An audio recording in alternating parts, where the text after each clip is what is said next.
Hello friends, ಎಲ್ಲರಿಗೂ ನಮಸ್ಕಾರ. ರಾಗಿ ಮನೆ ಮಸ್ತಿ ಯೂಟ್ಯೂಬ್ ಚಾನಲ್ಗೆ ಸ್ವಾಗತ. ಯಾರೆಲ್ಲ ನನ್ನ ಚಾನಲ್ ಹೊಸದಾಗಿ ನೋಡ್ತಿದ್ದೀರಾ ದಯವಿಟ್ಟು ಸಬ್ಸ್ಕ್ರೈಬ್ ಮಾಡ್ಕೊಂಡು ನೋಡಿ. ಸೊ ನಾನು ಇವತ್ತು ಒಂದು ಈಸಿ ರೆಸಿಪಿ ಜೊತೆಗೆ ನಿಮ್ಮ ಮುಂದೆ ಬಂದಿದ್ದೀನಿ. ಸೊ ಅದೇನಪ್ಪ ಅಂತಂದ್ರೆ ಡಾಬಾ ಸ್ಟೈಲಲ್ಲಿ ಎಗ್ ಕರಿ ಹೇಗೆ ಮಾಡೋದು ಆ್ಯಂಡ್ ಬನ್ನಿ ಹೇಗೆ ಮಾಡೋದು ಮತ್ತೆ ಏನೇನು ಸಾಮಗ್ರಿಗಳು ಬೇಕು ಅಂತ ತೋರಿಸ್ಕೊಡ್ತೀನಿ ಫ್ರೆಂಡ್ಸ್. ಸೊ ಮೊದಲಿಗೆ ಸ್ವಲ್ಪ ಅಚ್ಕಾರದ ಪುಡಿ ತಗೊಂಡಿದ್ದೀನಿ, ಶುಂಠಿ ಬೆಳ್ಳುಳ್ಳಿ ಪೇಸ್ಟು, ಕೊತ್ತಂಬರಿ ಸೊಪ್ಪು, ಧನಿಯಾ powder, garam masala, 2 medium size ಟೊಮೊಟೊನ cut ಮಾಡಿ ಇಟ್ಕೊಂಡಿದ್ದೀನಿ, 2 ಮೀಡಿಯಂ ಸೈಜ್ ಈರುಳ್ಳಿನ ಕಟ್ ಮಾಡಿ ಇಟ್ಕೊಂಡಿದ್ದೀನಿ, ರುಚಿಗೆ ತಕ್ಕಷ್ಟು ಉಪ್ಪು, ನಂತರ ಜೀರಿಗೆ, ಚಕ್ಕೆ, ಲವಂಗ, ಏಲಕ್ಕಿ, 2 ಒಣಗಿನ ಮೆಣಸಿನ್ಕಾಯಿ, 3 ಹಸಿಮೆಣಸಿನ್ಕಾಯಿ ತಗೊಂಡಿದ್ದೀನಿ. ನಿಮಗೆ ಖಾರ ಏನಾದರೂ ಜಾಸ್ತಿ ಬೇಕು ಅಂದರೆ ಹಸಿಮೆಣಸಿನ್ಕಾಯಿನ ಇನ್ಕ್ರೀಸ್ ಮಾಡ್ಕೊಳ್ಳಿ. ನಂತರ ನಾನು 6 ಮೊಟ್ಟೆನ ತಗೊಂಡಿದ್ದೀನಿ. 6 ಮೊಟ್ಟೆನ ಬೇಯಿಸ್ಕೊಂಡು ಚೆನ್ನಾಗಿ ಸಿಪ್ಪೆ ಬಿಲ್ದು ಸಿಪ್ಪೆ ಎಲ್ಲ ತಗೋಬಿಟ್ಟು ನೋಡಿ ಅಲ್ಲಲ್ಲಿ 4 ಭಾಗವಾಗಿ ಪೀಸ್ ಕಟ್ ಮಾಡಿ ಇಟ್ಕೊಂಡಿದ್ದೀನಿ. ಬಿಕಾಸ್ ಉಪ್ಪು ಖಾರ ಎಲ್ಲ ಹಿಡಿಬೇಕಲ್ವ, ಸೊ ಹಾಗಾಗಿ ಅಲ್ಲಲ್ಲಿ ಎಲ್ಲ ಮೊಟ್ಟೆಗೂ 4 ಶೇಪ್ ಮಾಡಿಕೊಂಡು ಅಲ್ಲಲ್ಲಿ ಕಟ್ ಮಾಡಿ ಇಟ್ಕೊಂಡಿದ್ದೀನಿ. ನಂತರ ಸ್ವಲ್ಪ ಅರಿಶಿನ ಪುಡಿ ತಗೊಂಡಿದ್ದೀನಿ. ಬನ್ನಿ ಹೇಗೆ ಮಾಡೋಂತ ನೋಡೋಣ ಫ್ರೆಂಡ್ಸ್. ಮೊದಲಿಗೆ ಒಂದು ಜಾರನ್ನು ತಗೊಂಡಿದ್ದೀನಿ. ಒಂದು ಜಾರಿಗೆ ನಾನು 2 ಈರುಳ್ಳಿ ಮೀಡಿಯಂ ಸೈಜಲ್ಲಿ ಕಟ್ ಮಾಡಿ ಇಟ್ಕೊಂಡಿದ್ದೀನಿ, ಅದನ್ನು ಹಾಕೋತಾ ಇದ್ದೀನಿ. ನಂತರ 2 ಮೀಡಿಯಂ ಸೈಜ್ ಟೊಮೆಟೊನ ಕಟ್ ಮಾಡಿ ಇಟ್ಕೊಂಡು ಸ್ಲೈಸಸ್ ಆಗಿ ಅದನ್ನು ಹಾಕೋತಾ ಇದ್ದೀನಿ.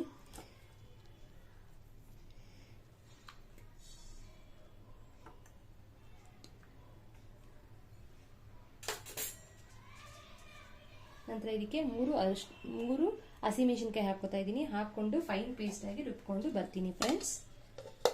ನೋಡಿ ನೀವು ನೋಡ್ತಿರ್ಬೋದು, ಫೈನ್ ಪೇಸ್ಟ್ ಆಗಿ ಸ್ವಲ್ಪ ನೀರು ಹಾಕ್ದೇನೆ ಫೈನ್ ಪೇಸ್ಟ್ ಆಗಿ ರುಬ್ಕೊಂಡಿದ್ದೀನಿ. ಬನ್ನಿ ಈಗ ಹೇಗೆ ಮಾಡು ಅಂತ ತೋರಿಸ್ಕೊಡ್ತೀನಿ ಫ್ರೆಂಡ್ಸ್. ಮೊದಲಿಗೆ ಗ್ಯಾಸ್ ಹಚ್ಕೊಂಡು ಒಂದು ಪ್ಯಾನನ್ನು ಇಟ್ಕೊಂಡಿದ್ದೀನಿ. ಪ್ಯಾನ್ ಕಾದ ನಂತರ ಎಣ್ಣೆನ ಹಾಕೊಳ್ಳೋಣ ಫ್ರೆಂಡ್ಸ್. ಸೊ ಈ ಹಂತಕ್ಕೆ ನಾನು 1 ಟೇಬಲ್ ಸ್ಪೂನ್ ಆಗೋಷ್ಟು ಎಣ್ಣೆನ ಹಾಕೋತಾ ಇದ್ದೀನಿ ಫ್ರೆಂಡ್ಸ್.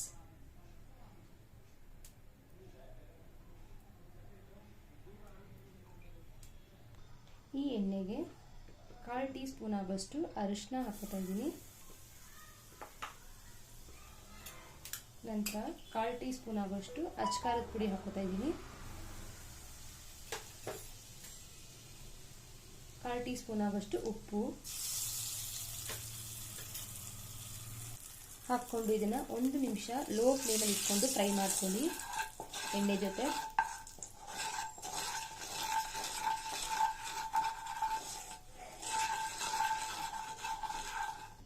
ಈಗ ಇದಕ್ಕೆ ನಾನು ಬೇಯಿಸಿರೋ 6 ಮೊಟ್ಟೆನ ಹಾಕೋತಾ ಇದ್ದೀನಿ. ಹಾಕ್ಕೊಂಡು ಲೋ ಫ್ಲೇಮಲ್ಲಿ ಇಟ್ಕೊಂಡು ಕಲರ್ ಬದಲಾಗೋವರೆಗೂ, ಬಣ್ಣ ಬದಲಾಗಬೇಕು ಅಲ್ಲಿವರೆಗೂ ಫ್ರೈ ಮಾಡ್ಕೊಳ್ಳಿ ಮೊಟ್ಟೆನ.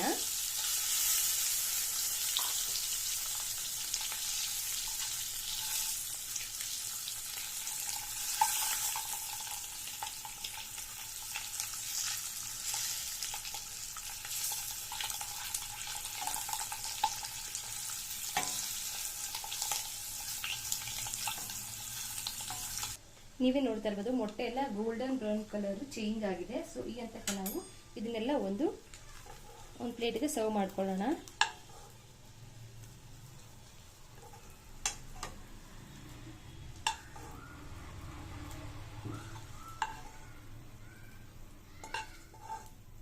ಸೊ ಎಲ್ಲನೂ ಸರ್ವ್ ಮಾಡ್ಕೊಂಡಿದ್ದೀನಿ. ಈಗ ಬನ್ನಿ ಇದೇ ಪ್ಯಾನ್ಗೆ ಎಣ್ಣೆ ಎಷ್ಟಿದೆಯೋ ಇನ್ನು ಸ್ವಲ್ಪ 1 ಟೇಬಲ್ ಸ್ಪೂನ್ ಆಗೋಷ್ಟು ಎಣ್ಣೆ ಹಾಕೊಳ್ಳೋಣ.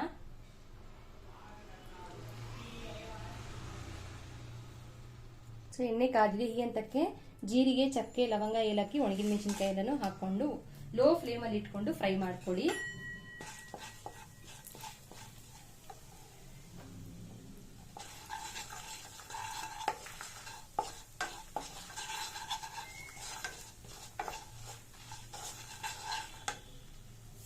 ನಾವು ಮೊಟ್ಟೆ ಫ್ರೈ ಮಾಡಿದ್ರಲ್ಲ, ಸೊ ಅದೇ ಪ್ಯಾನಿಗೆ ಎಣ್ಣೆ ಹಾಕು, ವೇಸ್ಟ್ ಮಾಡೋದು ಬೇಡ ಅಂತ ಹೇಳ್ಬಿಟ್ಟು ಅದೇ ಪ್ಯಾನಿಗೆ 1 ಟೇಬಲ್ ಸ್ಪೂನ್ ಆಗೋಷ್ಟು ಎಣ್ಣೆ ಹಾಕ್ಕೊಂಡು ಜೀರಿಗೆ, ಚಕ್ಕೆ, ಲವಂಗ, ಒಣಗಿನ ಮೆಣಸಿನ್ಕಾಯಿ, ಏಲಕ್ಕಿ ಎಲ್ಲ ಹಾಕ್ಕೊಂಡು 1 ನಿಮಿಷ ಫ್ರೈ ಮಾಡ್ಕೊಳ್ಳೋಣ.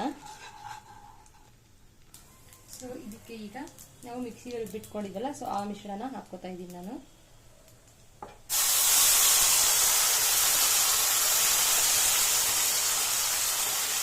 ಹಾಕ್ಕೊಂಡು ಹಸಿ ವಾಸನೆ ಹೋಗೋವರೆಗೂ ಚೆನ್ನಾಗಿ ಫ್ರೈ ಮಾಡಿ. ಸೊ ಹಸಿ ವಾಸನೆ ಎಲ್ಲ ಹೋಗಿದೆ. ಈ ಹಂತಕ್ಕೆ ನಾನು 1.5 ಟೇಬಲ್ ಸ್ಪೂನ್ ಆಗೋಷ್ಟು ಶುಂಠಿ ಬೆಳ್ಳುಳ್ಳಿ ಪೇಸ್ಟ್ನ ಹಾಕ್ತಾಯಿದ್ದೀನಿ. ಪೇಸ್ಟ್ನ ಹಾಕ್ಬಿಟ್ಟು ಒಂದು 6 ರಿಂದ 7 ನಿಮಿಷ ಮೀಡಿಯಂ ಫ್ಲೇಮಲ್ಲಿ ಚೆನ್ನಾಗಿ ಫ್ರೈ ಮಾಡ್ಕೊಳ್ಳಿ. ಸೊ ನೀವೇ ನೋಡ್ತಾ ಇರ್ಬೋದು ಎಣ್ಣೆ ಎಲ್ಲ ಬಿಟ್ಕೊಂಡಿದೆ ಈ ಹಂತಕ್ಕೆ. ಸೊ ನಾವು ಈ ಹಂತಕ್ಕೆ ಏನ್ ಮಾಡೋಣ ಅಂದ್ರೆ 1 ಚಿಟಿಕೆ ಅರಿಶಿನ ಪುಡಿ ಹಾಕೋಣ. 1 ಚಿಟಿಕೆ ಅರಿಶಿನ ಪುಡಿ, 1 ಟೇಬಲ್ ಸ್ಪೂನ್ ಆಗೋಷ್ಟು ಅಚ್ಕಾರದ ಪುಡಿ ಹಾಕೊಳ್ಳೋಣ.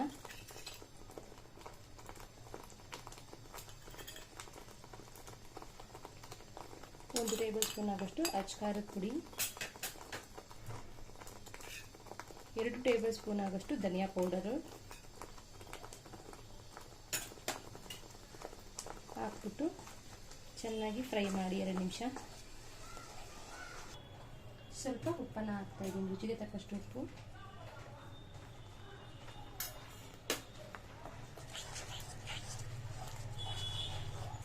ಈ ಹಂತಕ್ಕೆ ನಾವು 1 ಕಪ್ ಆಗಷ್ಟು ನೀರನ್ನ ಹಾಕೋತಾ ಇದ್ದೀನಿ.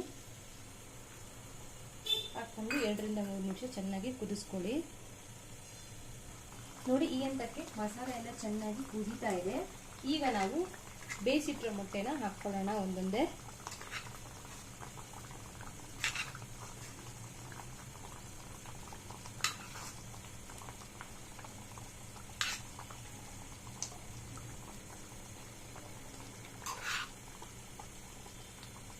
ಹಾಕ್ಬಿಟ್ಟು 2 ನಿಮಿಷ ಚೆನ್ನಾಗಿ ಮಿಕ್ಸ್ ಮಾಡ್ಕೊಳ್ಳಿ. ಮಸಾಲೆ ಎಲ್ಲ ಹೊರಗಡೆ ಹೋಗ್ಬೇಕಲ್ವಾ ಎಗ್ ಒಳಗಡೆ, ಸೊ ಹಾಗಾಗಿ ಲಿಡ್ನ ಮುಚ್ಚಿ ಒಂದು 3 ನಿಮಿಷ ಕುದಿಸ್ಕೊಳ್ಳೋಣ. ನೀವೇ ನೋಡ್ತಾ ಇರ್ಬೋದು ಎಣ್ಣೆ ಬಿಟ್ಕೊಂಡಿದೆ ನೋಡಿ.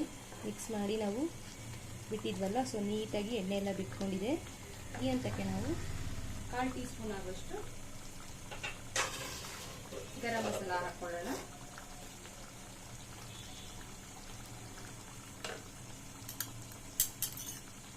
ಸೊ 1/4 ಟೀ ಸ್ಪೂನ್ ಆಗೋಷ್ಟು ಗರಂ ಮಸಾಲ ಹಾಕ್ತಾ ಇದ್ದೀನಿ.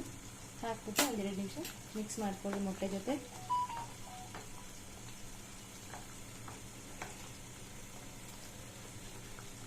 ನೋಡ್ತಾ ಇರ್ಬೋದು ಎಷ್ಟು ಚೆನ್ನಾಗಿ ಕಲರ್ಫುಲ್ ಆಗಿದೆ. ಈ ಹಂತಕ್ಕೆ ನಾನು ಕಟ್ ಮಾಡಿ ಇಟ್ಕೊಂಡಿರೋ ಕೊತ್ತಂಬರಿ ಸೊಪ್ಪನ್ನ ಹಾಕೋತಾ ಇದ್ದೀನಿ.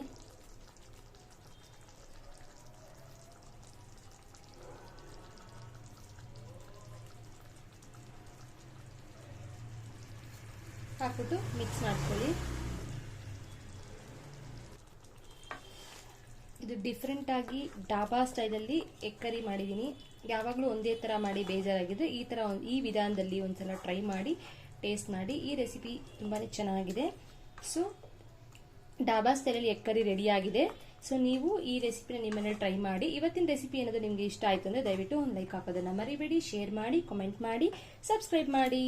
ಹೀಗೆ ವಾಚ್ ಮಾಡ್ತಾ ಇರಿ ಅಂತ ಹೇಳ್ತಾ ಮತ್ತೊಂದು ಈಸಿ ರೆಸಿಪಿ ಜೊತೆಗೆ ನಿಮ್ಮ ಮುಂದೆ ಭೇಟಿ ಆಗ್ತೀನಿ. ಅಲ್ಲಿವರೆಗೂ ಶುಭ ದಿನ.